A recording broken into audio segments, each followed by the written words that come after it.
Hello everyone, welcome back to Skandan's Kitchen. Today, we'll be making a very simple and easy popcorn recipe with only 4 ingredients and under 2 minutes. So let's get started. The ingredients for the popcorn are popcorn kernels, some oil, chili powder, some turmeric and some salt to taste. First add in the oil into a nice hot pressure cooker.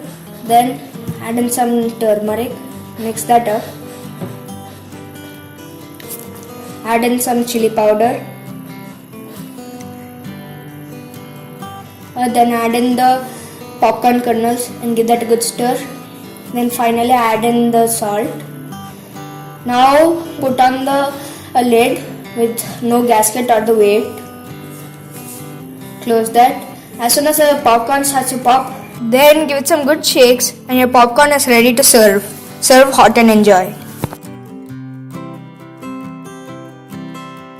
So that's it. If you're not a part of our family, please do subscribe to my channel for future videos and do share it with your friends and family.